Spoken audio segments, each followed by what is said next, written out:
Bien, mesdames, messieurs, bonsoir tout d'abord, et particulièrement à ceux d'entre vous que je n'ai pas pu encore voir.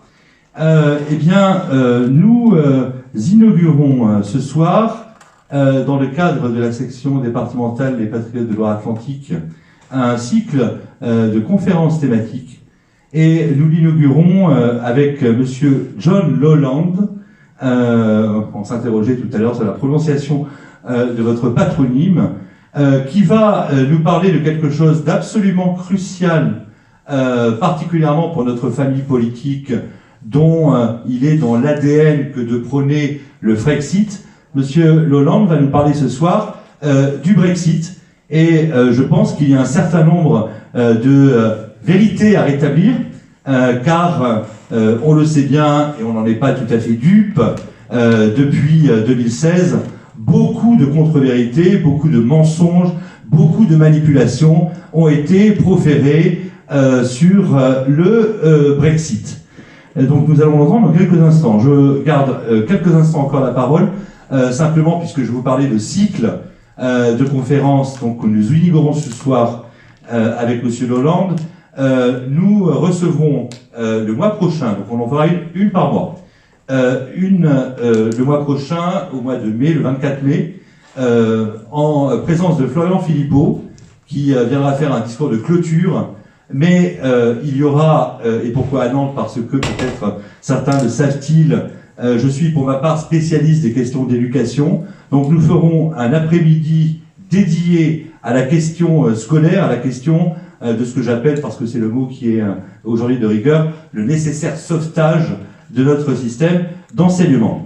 Et nous terminerons l'année, donc le mois d'après, au mois de juin, en recevant Bertrand Dutheil de La Rochère, qui fut directeur de cabinet de Jean-Pierre Chevènement, qui est l'un des cofondateurs des Patriotes, et qui vient de sortir un livre aux éditions Perspectives Libres, les éditions que certains d'entre vous connaissent, qui sont les éditions de Pierre-Yves Rougeron, livre qui s'intitule « L'identité républicaine de la France ». Bertrand viendra de Toulon nous parler de son livre, donc au mois de juin.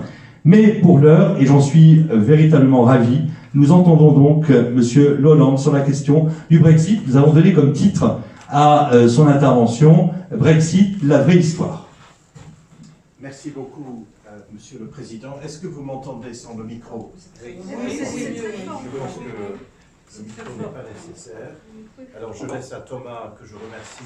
Ah voilà, c'est parfait. Donc ça tombe au bon moment. Alors c'est très simple. J'ai deux choses à vous dire. Deux choses qui sont une réponse à deux choses qui sont souvent dites en France, qui ont été dites en France. Vous parliez, Monsieur le Président, tout à l'heure, de mensonges.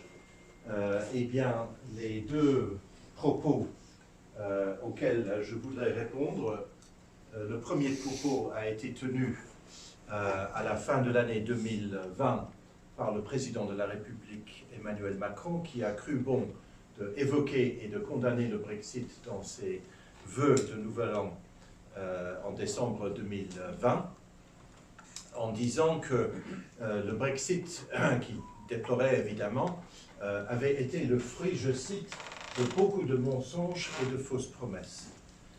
Alors, au moins pour une fois, il sait de quoi il parle, mais à chaque fois que je cite souvent ces propos, parce que avec cette condamnation très hautaine et très suffisante du Brexit, eh bien, il réduit à une feu de paille populiste, à un événement populaire, quelque chose qui, au contraire, est le fruit de au moins 30 ans de lutte politique.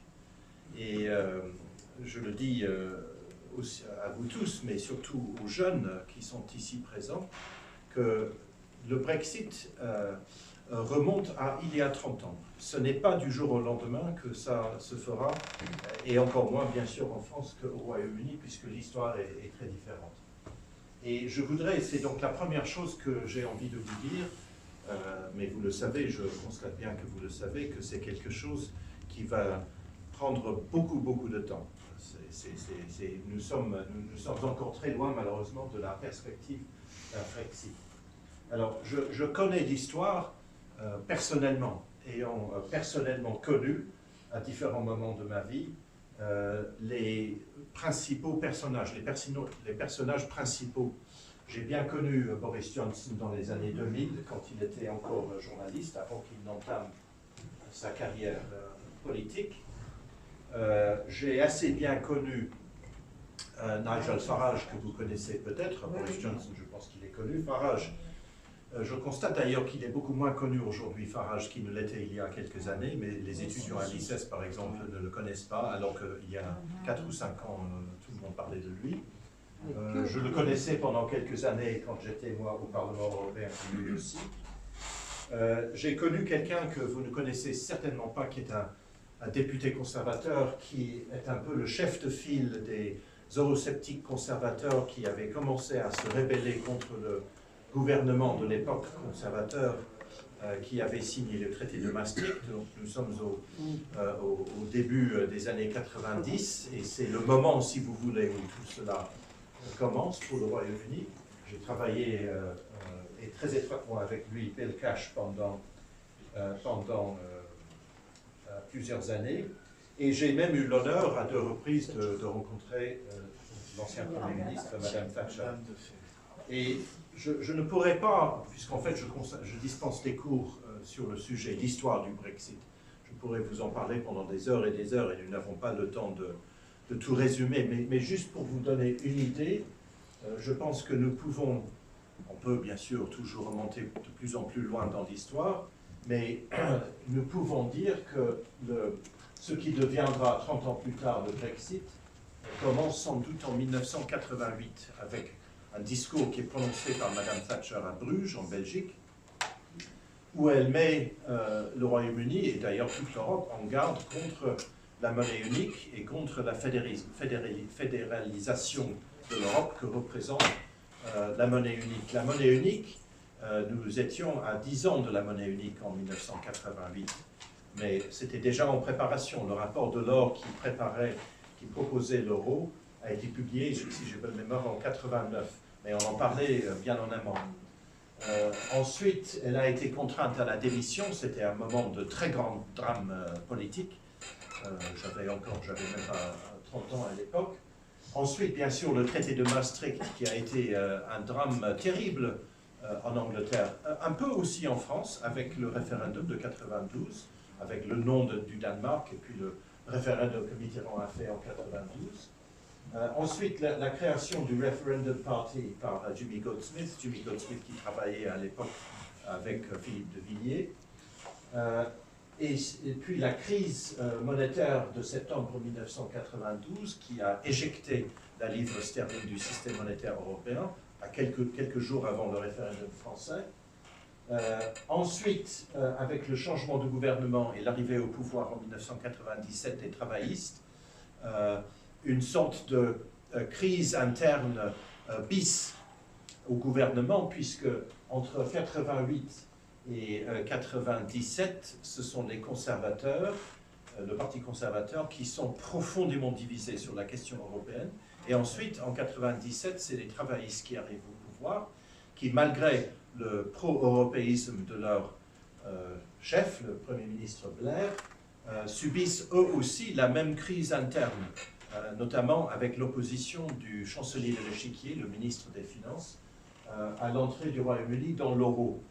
Blair il était partant pour l'abandon de la livre, mais un clivage s'est ouvert entre lui et son chancelier qui a fait que, Dieu merci, le Royaume-Uni n'a jamais abandonné sa monnaie.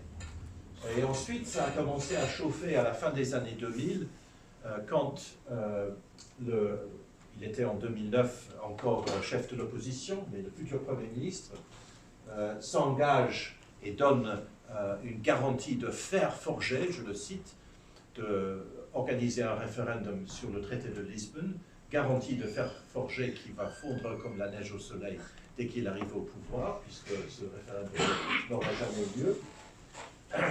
Il y a même une grande trahison vis-à-vis de la République tchèque à ce moment-là, puisque la Tchéquie a failli ne pas signer, le président tchèque a failli ne pas signer, il n'aurait peut-être pas signé s'il n'avait pas été trahi par les Britanniques. Donc les conservateurs arrivent au pouvoir en 2010 et en 2014, David Cameron s'engage de nouveau à organiser un référendum et cette fois-ci, ce référendum aura lieu.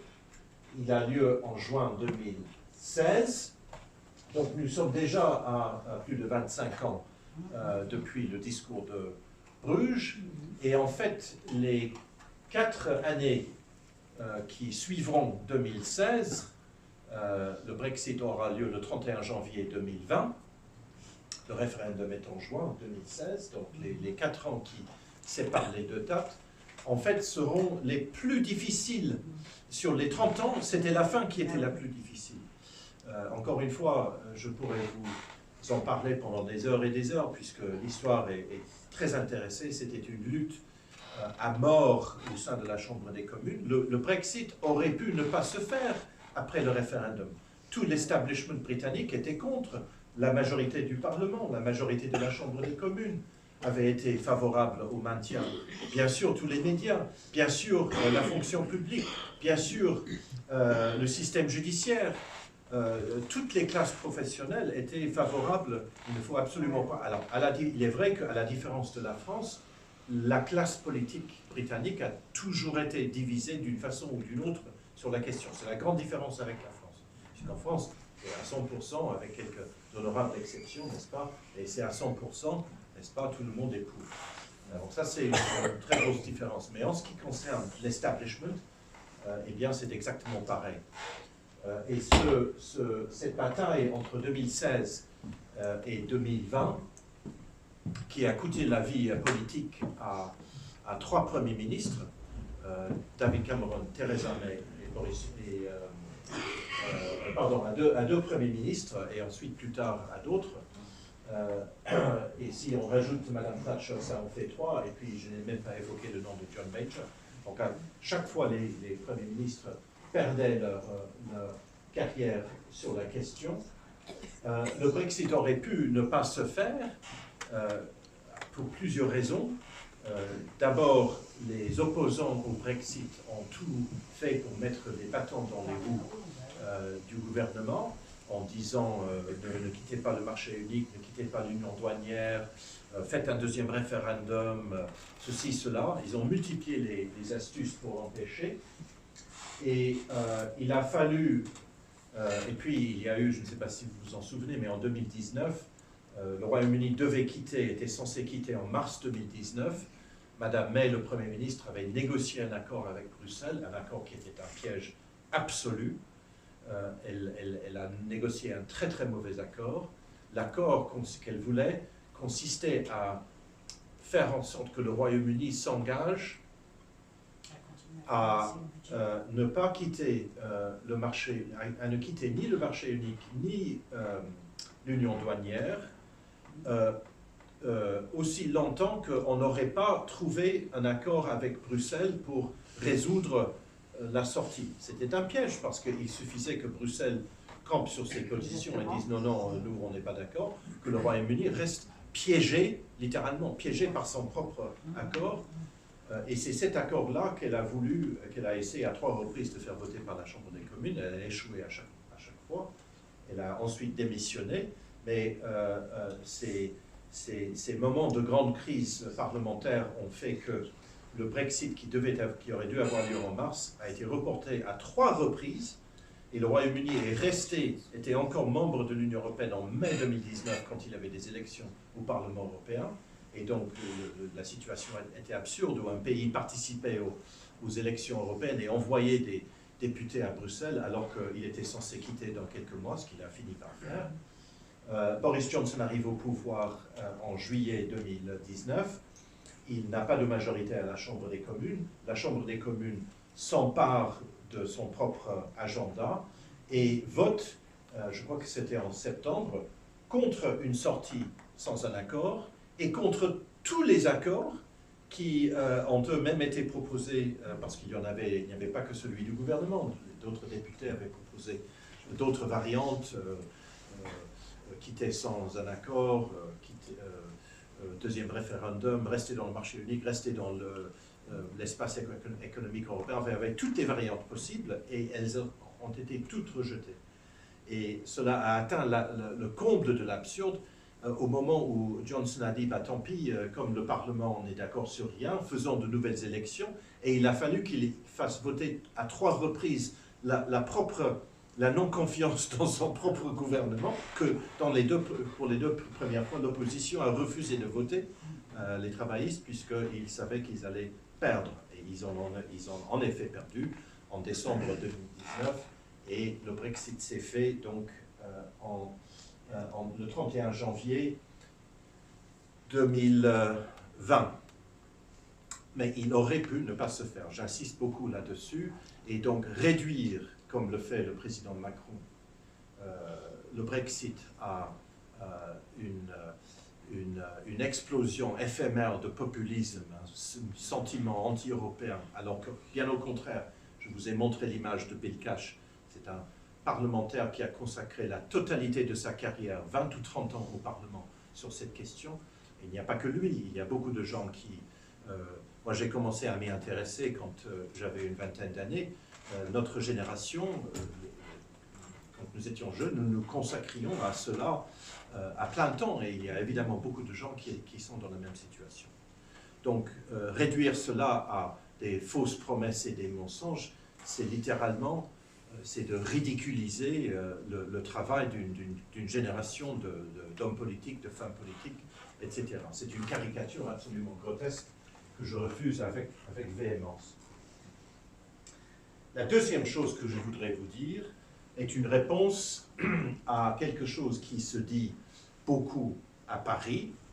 J'ai même eu l'occasion d'écouter cela à des dîners en ville à Paris, où on m'explique, à l'instar de, c'est qui, Bavrez, à l'instar d'éminents professeurs à Sciences Po Paris, que depuis 2020, le Royaume-Uni est en faillite, que le Royaume-Uni c'est l'Afrique, la famine, etc., etc., que la City va s'effondrer, que Paris et Amsterdam et Dublin vont ramasser tous les emplois qui vont quitter la Cité, et ainsi de suite. Et Nicolas Bavrez, mais il est seulement un exemple, a écrit il y a un an, le naufrage, c'était à la veille des élections législatives de juillet dernier.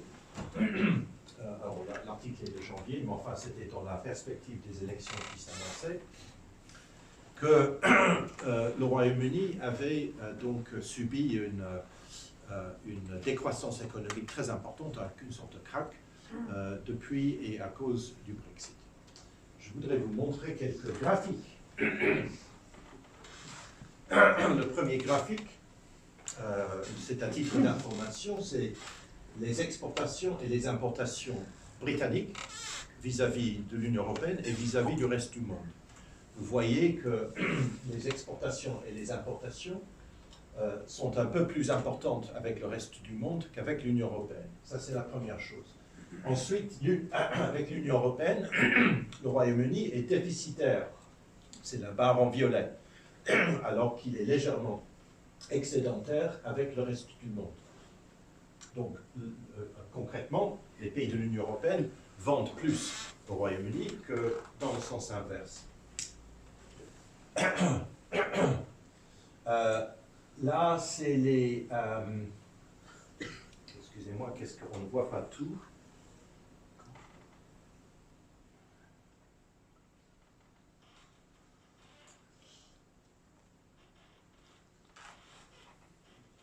Voilà, ça c'est donc l'Union européenne, pardon. Le premier graphique, c'est donc l'Union européenne vis-à-vis le reste du monde. Ça c'est donc le commerce britannique avec l'Union européenne. Bon, c'est les biens, les services, etc. Comme vous voyez, c'est déficitaire pour le Royaume-Uni. Et ici, ça commence à être intéressant, et la réponse à des gens comme Bavrez. Ici, vous avez les exportations de biens, donc depuis le Royaume-Uni, vers l'Union européenne et vers le reste du monde. Vers l'Union européenne, c'est en vert foncé, vers le reste du monde, c'est en vert clair. Qu'est-ce que vous remarquez? Alors vous remarquez bien sûr une baisse importante en janvier, pardon, un peu après janvier 2020. C'est le Covid. C'est le Covid. Le Covid est intervenu 6 semaines après le Brexit. Le confinement en Angleterre, c'était comme en France, c'était je crois le 16 mars 2020. Le Brexit avait acté le 30 janvier au 31 janvier. Donc c'est littéralement à 6 semaines du Covid. Donc il y a une importante baisse au moment du Covid. Mais est-ce que vous voyez là, excusez-moi, un crack? Est-ce que vous voyez un effondrement? Est-ce que vous voyez? On ne voit absolument rien. On voit au contraire une ligne qui est à peu près plate, qui est stable, qui est complètement stable. Donc ça, c'est les exportations et importations de, exportations de biens, donc exportations britanniques. Ça, c'est les importations de biens. Importations britanniques depuis l'Union européenne. Vous voyez à peu près la même chose. Là, en fait, les importations sont en légère hausse. Mais à part le couac du Covid, il n'y a rien. Ici, c'est les exportations britanniques à l'Union européenne et au reste du monde. Donc, même histoire. Vous avez des chiffres maintenant, en tout cas en 2024, qui sont légèrement supérieurs aux chiffres d'il y a 4 ans. En fait, ça monte. Et les quantités, excusez-moi, à gauche, oui, alors c'est en milliards, donc les chiffres que vous ne voyez pas, et j'en suis désolé, c'est entre 20 et 40 en 2010, et en 2024, le chiffre pour le reste du monde, c'est 60 milliards, et c'est 35 à peu près pour l'Union européenne. Donc ça, c'est l'exportation britannique de services, importation de services. Est-ce que vous voyez là un crack? Mais là, c'est les milliards en pounds? En livres, oui, mais c'est à peu près, c'est comparable. C'est un peu plus, la livre est à 1,20 €. Donc, vous regardez n'importe quel graphique, et je ne suis pas économiste, mais alors ceux-là, je les ai trouvés dans un papier, mais d'autres que je vous montrerai à l'instant, je les ai trouvés en quelques clics. Il suffit d'aller sur le site de la Banque mondiale, tout est là, c'est extrêmement simple à manipuler. N'importe qui peut avoir accès à ces graphiques. Alors, pour la City, bon, j'ai lu, c'était à hurler de rire, dans le Financial Times ou dans Reuters, j'ai vu un article, le maire de la City de Londres explique que 40 000 emplois ont été perdus à cause du Brexit. Et quand vous entrez dans, ça c'est le haut titre, et quand vous entrez dans le texte, il est écrit dans le même texte que le nombre total d'emplois dans la City est supérieur à ce qu'il avait été avant le Brexit. C'est littéralement, on croit rêver. Alors ici, vous avez une analyse un peu plus détaillée. Le nombre, alors je ne fais pas de commentaires sur la City, je crois qu'il y a une surfinanciarisation de l'économie britannique. Je pense que l'économie britannique souffre sans doute de l'omniprésence de la City. Mais enfin bon, ce n'est pas la question. Alors le nombre total de personnes employées à la City de Londres a augmenté de 136 000 depuis 2019. 2019, c'est donc l'année avant le Brexit. Il y en a 600, pardon, j'ai mis 670 et 678 000. Donc, à peu près 30% travaillent directement dans la finance.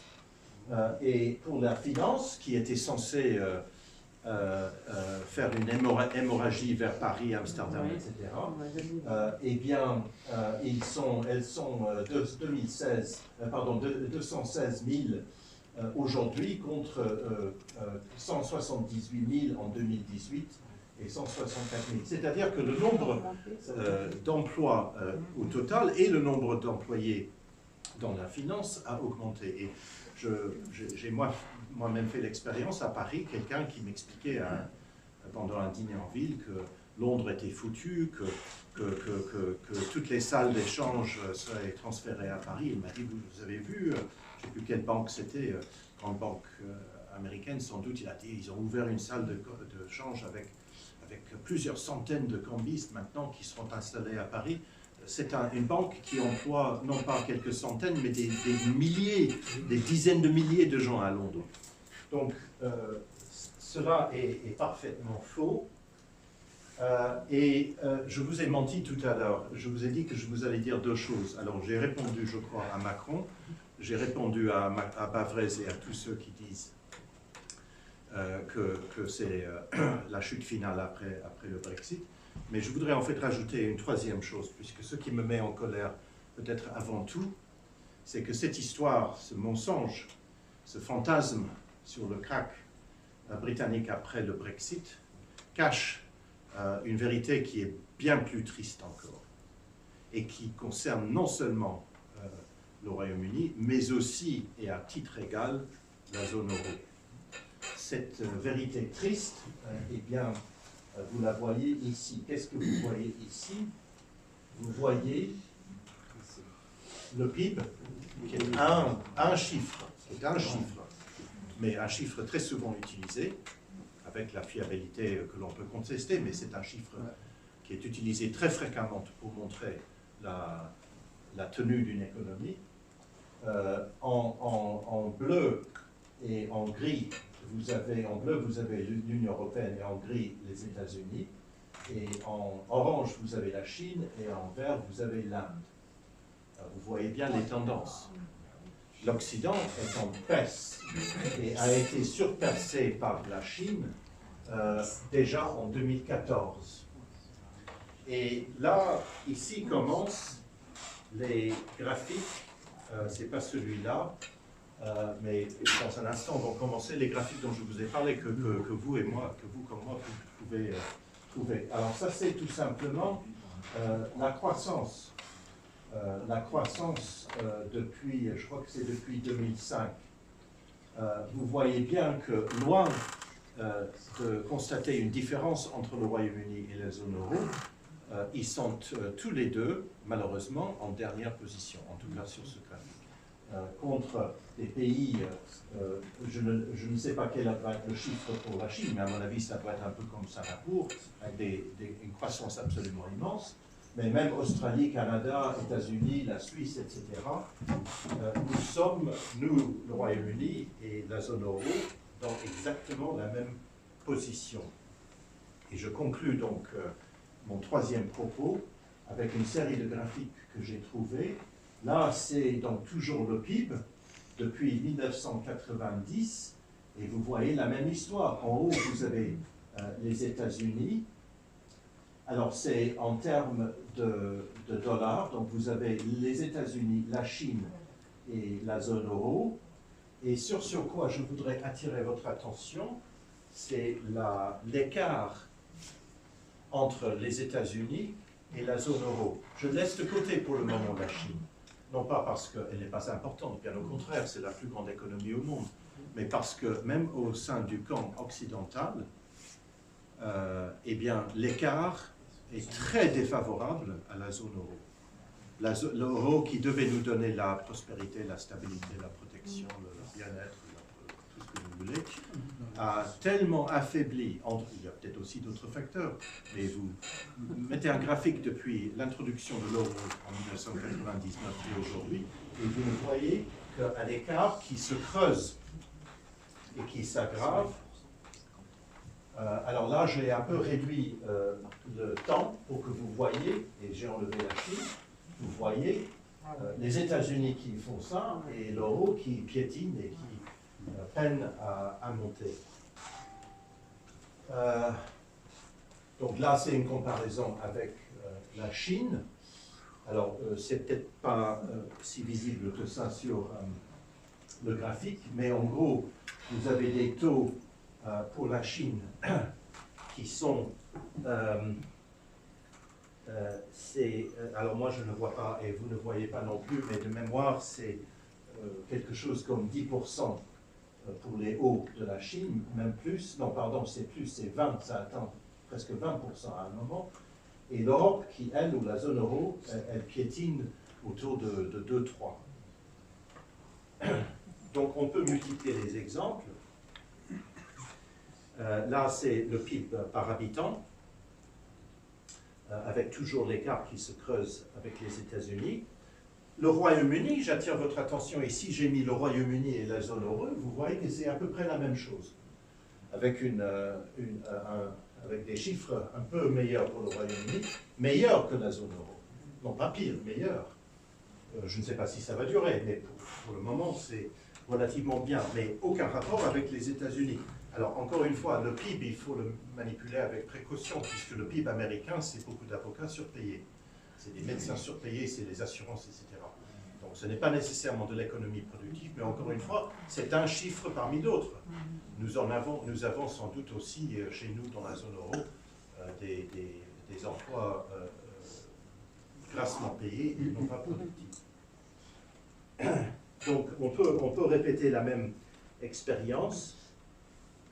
Là, je crois que j'ai juste réduit le temps pour que vous voyez l'écart qui se creuse au sein du camp occidental. Et je finis avec l'élément le plus déprimant. Toujours le PIB, alors toujours un chiffre peut-être contestable, mais le PIB américain par habitant moyen est de 66 000 $. Dans des États comme New York, c'est 90 000 $ par habitant. C'est-à-dire que chaque habitant de l'État de New York produit 90 000 $ par an. L'Américain moyen produit 66 000 par an. Et l'habitant moyen de la zone euro en produit 45. Et ce graphique-là que vous voyez, c'est le bout d'un graphique qui met tous les États américains. Ils sont 50. Et là, vous avez les 6 États les plus pauvres. C'est la fin du graphique. Je ne pouvais pas tout mettre sur l'écran. Ça commence avec la Caroline du Sud, Idaho, Alabama, Arkansas, Virginie de l'Ouest et Mississippi. Nous sommes au niveau du 49e État le plus pauvre des États-Unis, si on prend cet indicateur-là.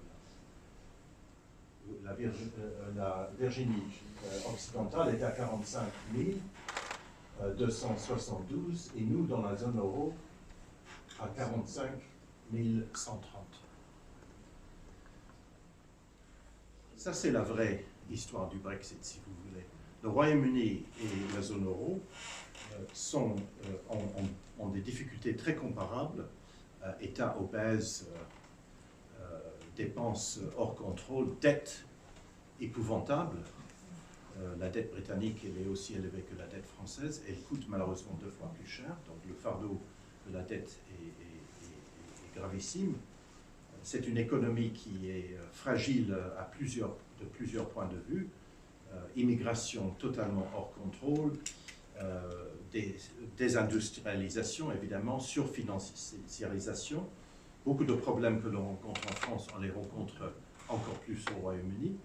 Peut-être avec un dynamisme plus grand qu'en France, sans doute, mais aussi bien sûr avec la précarité qui va avec. Mais grosso modo, des économies tout à fait comparables, Entre autres, puisque, comme je vous disais, le Brexit n'aurait pas dû lieu, je n'ai pas fait attention à l'heure, que je vais peut-être finir, et peut-être ça sera la fin et puis le début des questions. L'establishment n'a pas lâché. C'est-à-dire que Boris Johnson a effectué le Brexit en 2020, ensuite il a perdu le pouvoir en 2022, et entre 2020 et 2025, aucune mesure n'a été prise, mais vraiment aucune, par les gouvernements successifs britanniques, pour faire fructifier ce regain de souveraineté qui est le Brexit. Parce que, bien au contraire, l'establishment britannique, je l'ai dit et je le redis, considère que le Brexit a été une catastrophe, donc elle fait tout pour compenser cette catastrophe, entre autres d'ailleurs, en profilant le rôle du Royaume-Uni dans le domaine militaire et en particulier contre la Russie. Le bellicisme anglais s'explique, entre autres, par cette volonté de se montrer plus grand au sein de l'Europe pour compenser en quelque sorte ce qui est perçu comme une perte. Mais encore une fois, le Royaume-Uni a été membre de l'Union européenne pendant 47 ans. Ça fait des tonnes de législation, ça fait des dizaines, voire des centaines de milliers de pages de législation de droit européen. Et à ma connaissance, pas une seule loi européenne n'a été abrogé. Donc en fait, le Brexit, d'une certaine façon, il a eu lieu, bien sûr, après cette longue lutte, mais il n'a pas été exploité comme il faudrait le faire. Voilà ce que j'avais envie de vous dire.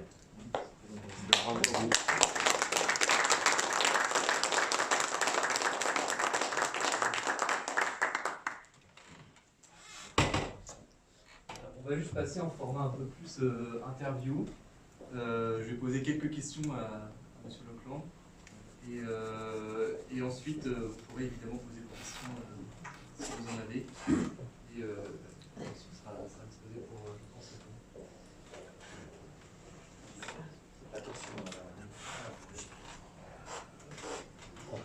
on va peut-être se mettre devant. C'est plus sympa, on va se mettre devant.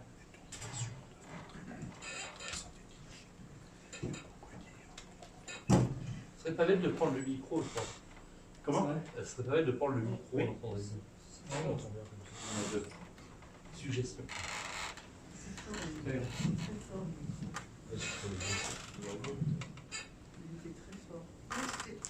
Ouais, le micro était très fort. Juste comme ça, là ça va, c'est... Je vais porter un peu plus loin. Mais... c'est une question assez spécifique que j'ai envie de vous poser pour commencer. Parce que vous avez parlé donc, du processus donc, du Brexit, qui a été suffisamment, on l'a compris, long, mais par contre nécessaire. Et justement, lors de cette campagne du Brexit, on a pu voir ce célèbre slogan We send the UE, donc ça, je vais traduire en français, 350 millions de livres par semaine. Et let's fund our NH. Oui, donnons cet argent au système de santé. Exactement. Et ce chiffre de 350 millions de livres a été fortement critiqué. Oui. Et vous, que répondez-vous à ceux justement qui accusent la campagne du Brexit d'avoir été délibérément désinformés pour avoir un vote favorable au référendum? Alors, moi je n'ai pas participé, moi personnellement, à cette campagne, mais il est vrai que ce chiffre n'est pas exact. Le chiffre de 350 millions de livres que le Royaume-Uni était censé envoyer, selon le slogan qui avait été affiché sur le quart de campagne, par semaine, 350 millions de livres par semaine, est inexact. C'est un chiffre qui représente le budget total de l'Union européenne, qui représentait le budget total du Royaume-Uni pour l'Union européenne. Mais sans un rabat qui avait été négocié dans les années 80 par Mme Thatcher. Rabat qui ne quittait jamais le territoire britannique, c'est-à-dire qu'il y avait un montant global de 18 milliards, je crois, on en enlevait 5, et il en restait 11 ou 12 ou 13 ou quelque chose comme ça. Et donc si on enlève ce rabat, le vrai chiffre n'était pas 350 millions de livres par semaine, mais plutôt 250 millions. Donc c'était 100 millions par semaine de moins. Donc c'était extrêmement mal choisi de mettre ce chiffre, puisque cela ouvrait bien sûr la campagne à toutes les critiques. Mais simplement je répondrai aussi que la partie adverse a basé toute sa campagne, mais la totalité de son campagne, sur la peur, en commençant par les ministres qui ont fait campagne pour le maintien, le gouverneur de la Banque d'Angleterre, tout le monde, le Trésor, le ministre des Finances, ils ont produit des rapports, ils ont expliqué que si le Royaume-Uni quittait le Brexit, ça serait un krach économique, que chaque foyer perdrait telle ou telle, perdrait telle ou telle somme. Tout le monde balançait les chiffres de tous les côtés. Et je pense que les chiffres du parti adverse étaient sans doute truqués aussi, et basés sur des modèles comme pour le Covid d'ailleurs. Tout était basé sur des modèles. Donc malheureusement, ce chiffre-là est inexact. Je sais d'où il vient, mais il n'est pas exact, puisque le rabat ne quittait jamais. Ce n'est pas comme si le Royaume-Uni payait les 18 milliards et recevait les 5 de retour les 5 milliards restés dans les caisses de l'État. Très bien. Et, Mais le fait est que le Royaume-Uni était, pendant 47 ans, le deuxième contributeur net. Maintenant, c'est la France. Voilà. Et juste pour revenir quand même aux bases, parce que vous avez parlé de l'histoire du Brexit. Vous avez parlé, on a fait un petit décryptage sur les fake news qui sont faites en France sur ce point. Mais qu'est-ce que ça a concrètement apporté au Royaume-Uni voilà, au niveau du droit, même, je parle de la phase, non pas forcément économique, mais voilà, qu'est-ce que ça a concrètement donné à ce pays? Alors, concrètement, pas grand-chose, mais les possibilités sont immenses. Concrètement, pas grand-chose, puisqu'il y a eu donc Boris Johnson auquel quelque chose de très bizarre est arrivé au moment du Covid. Le 1er mars ou début mars, il prononce un discours expliquant que jamais on ne pourrait fermer l'économie, jamais on ne pourrait passer au confinement, ça serait absolument impossible. Et puis 15 jours plus tard, il dit exactement le contraire et fait le contraire. Donc quelque chose lui est arrivé.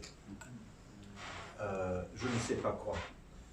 Mais il s'est ensuite lancé dans cette histoire de Covid. Il a copié, il a imité ce que faisaient tous les autres pays, ce qui était assez surprenant, même très surprenant.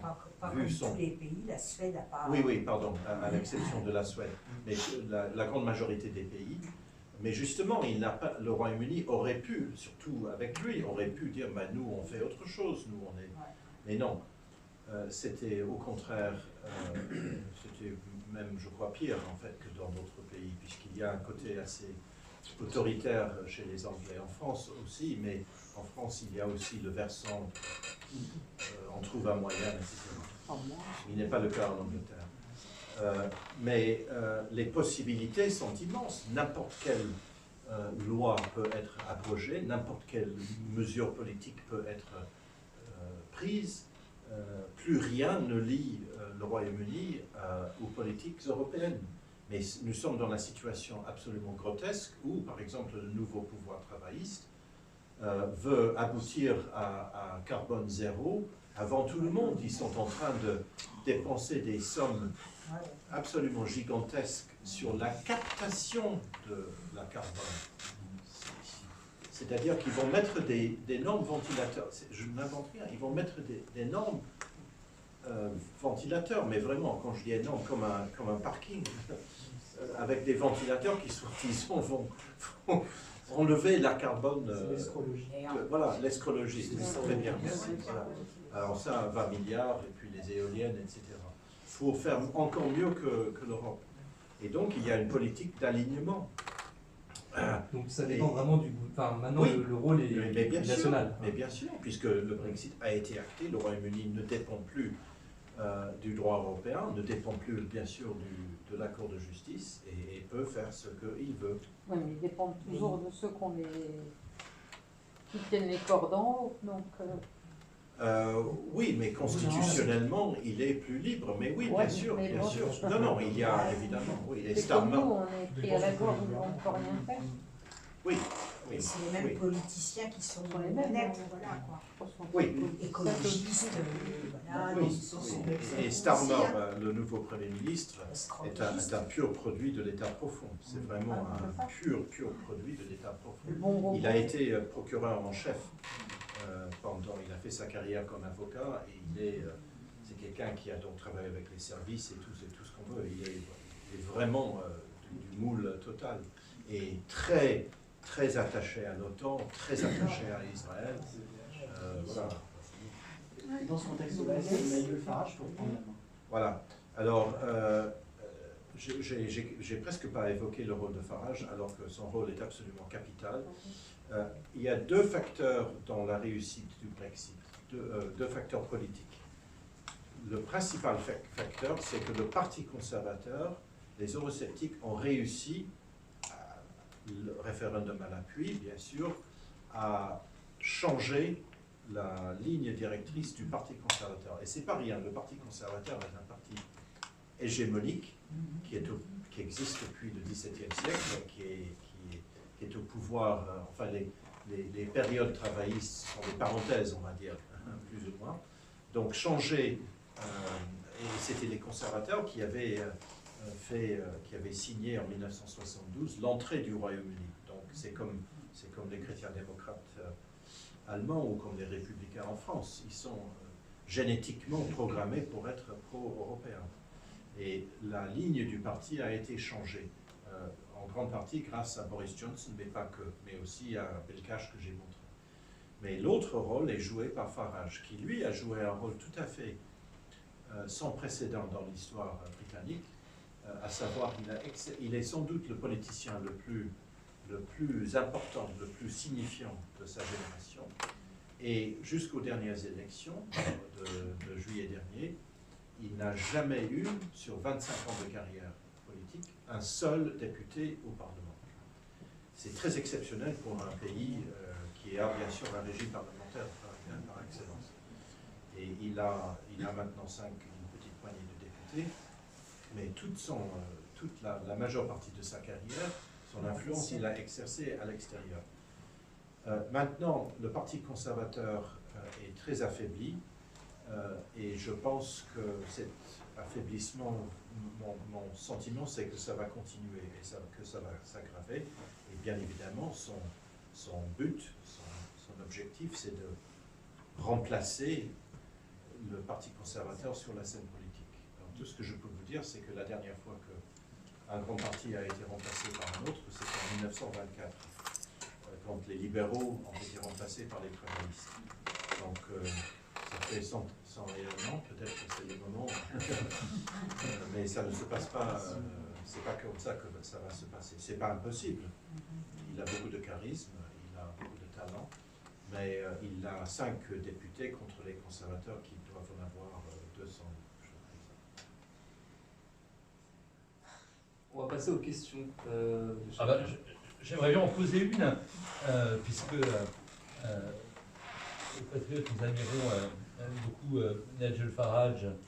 D'ailleurs, je rappelle que notre président Florent Philippot a été membre du même groupe au Parlement européen il y a de cela quelques années. Je voulais vous interroger sur la fausse sortie de Nigel Farage, puisque alors c'est peut-être pour ça que vos étudiants ne le connaissent plus, parce qu'on l'a surtout connu à l'époque du UKIP. Et c'est vrai qu'il a disparu un peu de la circulation. Non, mais ce n'était pas une fausse sortie. Non. Non, pardon, je vous laisse terminer. Non, ma question, je me demandais si ce n'était pas une fausse sortie, qui n'avait pas fait l'analyse que le Brexit, qui était le combat du UKIP, n'était qu'une condition nécessaire, mais absolument pas suffisante. Il a mal vu en 2016, il a cru qu'il avait gagné, il avait consacré 20 ans, ou plus de 20 ans de sa vie à cela, il avait remporté la victoire, il a dit, bon, bah, j'ai atteint mon objectif et je m'en vais. Et il a eu tort. Et il a compris qu'il a eu tort quand il a vu le chaos dans lequel le gouvernement conservateur menait le pays. Et c'est une chose absolument remarquable et encore une fois inédite dans l'histoire anglaise.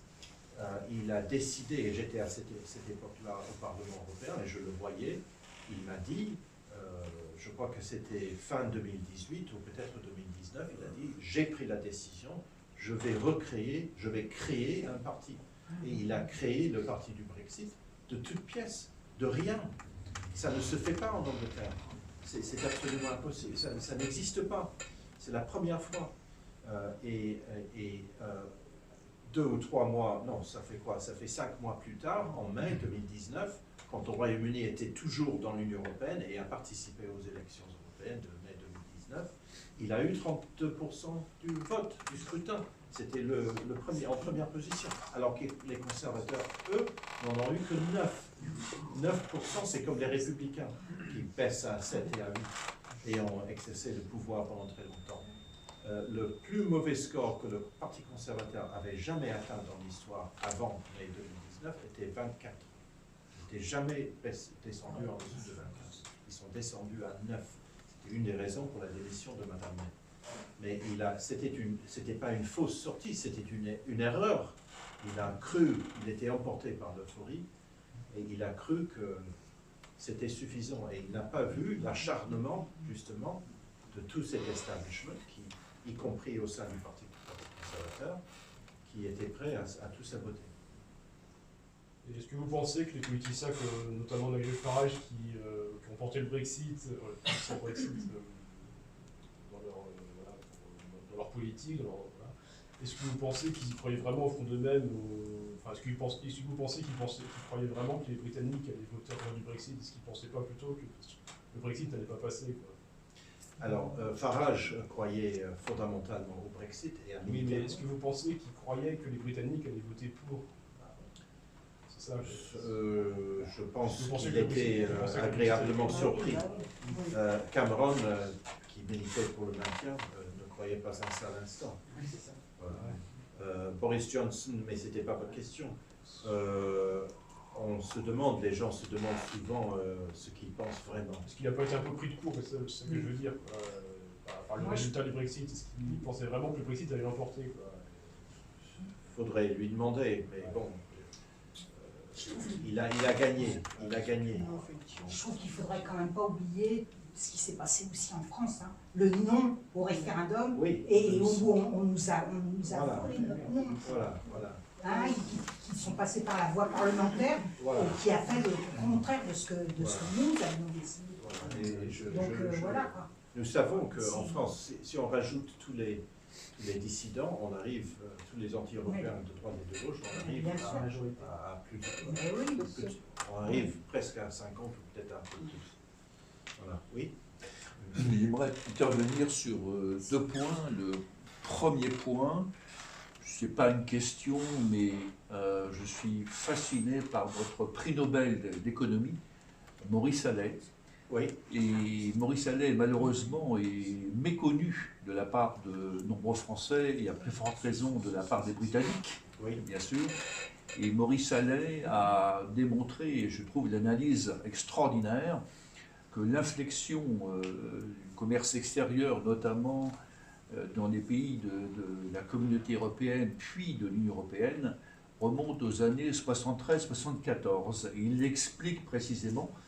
Il expliquait ça en 1995, que le PIB de la France, pour ne parler que de la France, avait été réduit en raison des dispositions qui ont été prises. Oui. Il développe tout ça avec l'article 110 du traité de Rome notamment, et tous les traités qui ont suivi, oui, que la chute du PIB était de l'ordre de 33%. L'année 1995, parce que les décisions sont prises par la Commission européenne, oui, par Bruxelles, avec le commerce extérieur qui est entièrement ouvert. Alors ça, c'est un premier point, parce que je trouve l'analyse absolument brillante, et personne ne parle jamais de Maurice Allais, oui, qui a fait cette démonstration il y a déjà un certain temps. Ça, c'était le premier point. Le deuxième point, sur l'analyse erronée que l'on a en France, ici, du Brexit, et vous parliez de Bavrez, que j'ai croisé il y a une dizaine d'années, notamment, autant il est brillant par certains moments, et par d'autres côtés, il me paraît en dehors de la réalité.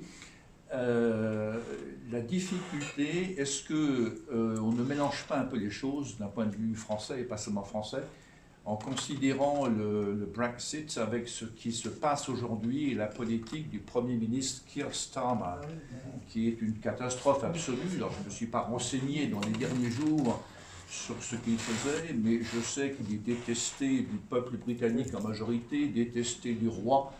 Il a des problèmes, je crois, avec la Cour suprême. Il se fait des ennemis dans son propre parti.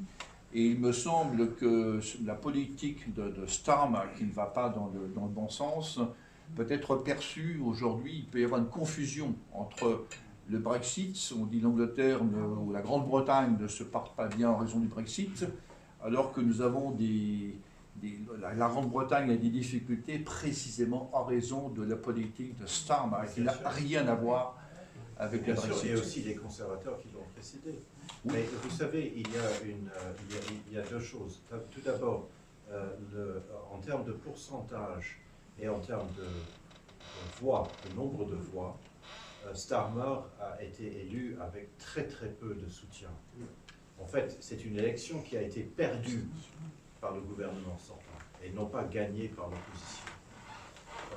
Et quand on compare par exemple le soutien pour les travaillistes en 2017, quand il y avait Jeremy Corbyn, qui est un homme très attachant, il serait plus proche de Mélenchon, beaucoup plus proche de Mélenchon que de Starmer, mais sans le côté un peu tribun du peuple de Mélenchon.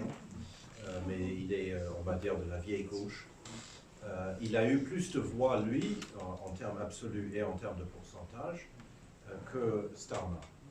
Et la raison pour laquelle, malgré ce soutien très faible que Starmer a eu en juillet dernier, il y a une explication absolument simple pour le fait qu'il a une majorité absolue à la Chambre des communes de 170 sièges, c'est que Farage, à la différence de 2019, avec le Brexit Party, c'est Farage qui a fait gagner Boris Johnson en 2019, parce que Farage a pris une décision absolument extraordinaire en 2019. Il a retiré 317 candidats dans chacune des circonscriptions où il y avait un conservateur. C'est-à-dire que dans toutes les circonscriptions tenues par les conservateurs, Farage n'a pas mis de candidats. Il n'a mis des candidats que dans les 250 circonscriptions tenues par les travaillistes et les autres. Et en 2024, c'était exactement le contraire, puisque autant il ne voulait pas ne pas donner la victoire à Boris parce qu'il a fait le pari que c'était la seule façon de réaliser le Brexit, et ce pari s'est avéré justifié, il a gagné ce pari. Autant il a compris 5 ans plus tard que le Parti conservateur est un parti de traîtres et de l'establishment, évidemment, qui n'a absolument rien fait pour mériter sa réélection en 2017. Et qui d'ailleurs avait jeté Boris Johnson par-dessus bord en 2022.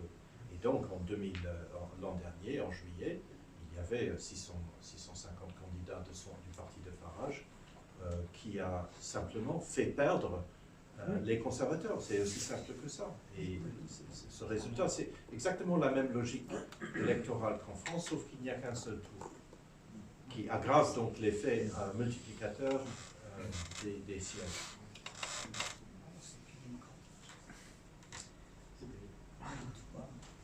Merci beaucoup. Merci à vous. J'avais comme une question, parce que mes parents ont des amis britanniques, et ils n'arrêtent pas de dire à mes parents toutes les semaines qu'à cause du Brexit, l'inflation explose, le prix de l'énergie est le plus cher d'Europe, et que la classe populaire et la classe moyenne s'appauvrissent en Angleterre du Brexit. Oui, il y a une très très mauvaise ambiance. Moi, je vais assez rarement en Angleterre. Enfin, j'y étais 2 fois l'an dernier, puisque nous vendions un appartement dans l'ouest de l'Angleterre. Moi, j'ai l'impression d'arriver dans un pays dynamique, riche, aisé, prospère, comme d'ailleurs quand je vais à Londres. J'habite à Paris, mais quand je vais à Londres, j'ai l'impression d'arriver d'avoir quitté une agréable ville paisible, et j'arrive dans une capitale mondiale, tellement Londres est dynamique.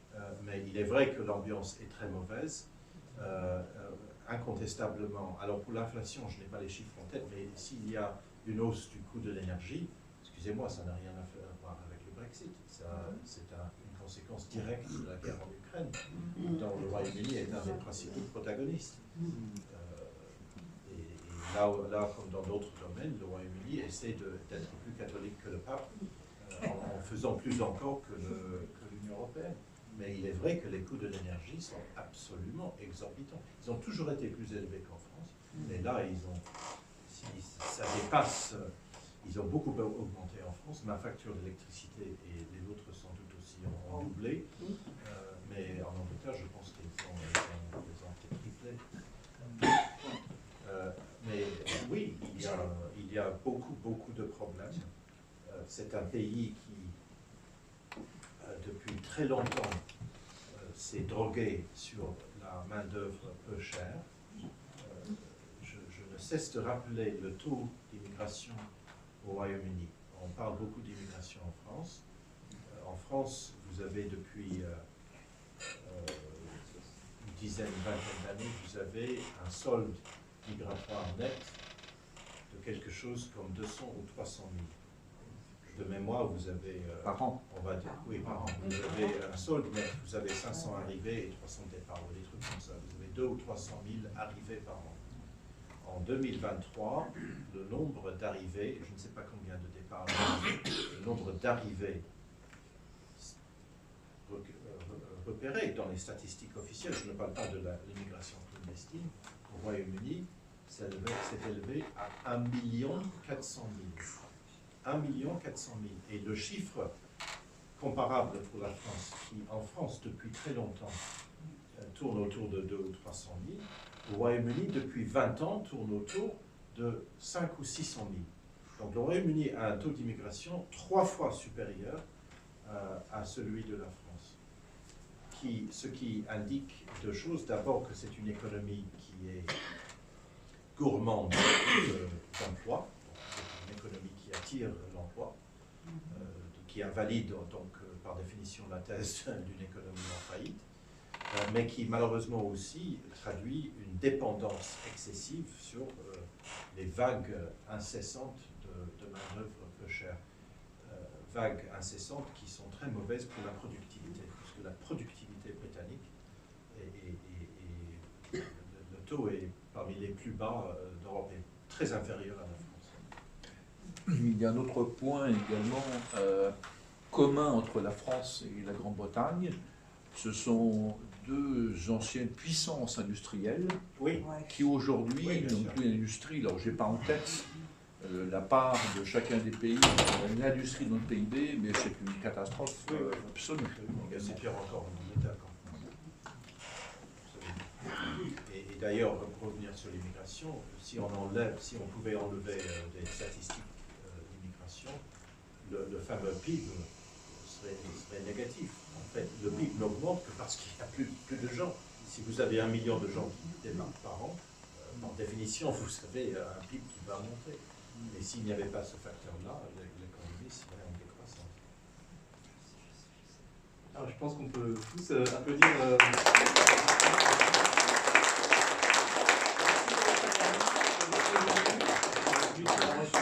Voilà, c'est avoir pris du temps pour vous. Voilà, on va prendre, si certains veulent discuter avec vous, ça sera bien. Merci beaucoup. Encore merci. Merci. Alors c'est excellent et ça me fait penser à la publicité il y a quelques dizaines d'années à propos de un petit gâteau pour enfants de la marque Cadbury. Oui. Et alors on disait bon c'est un excellent produit mais le problème c'est que c'est un peu court. Et là votre intervention est excellente mais ça fait penser à Cadbury, c'est aussi un peu court.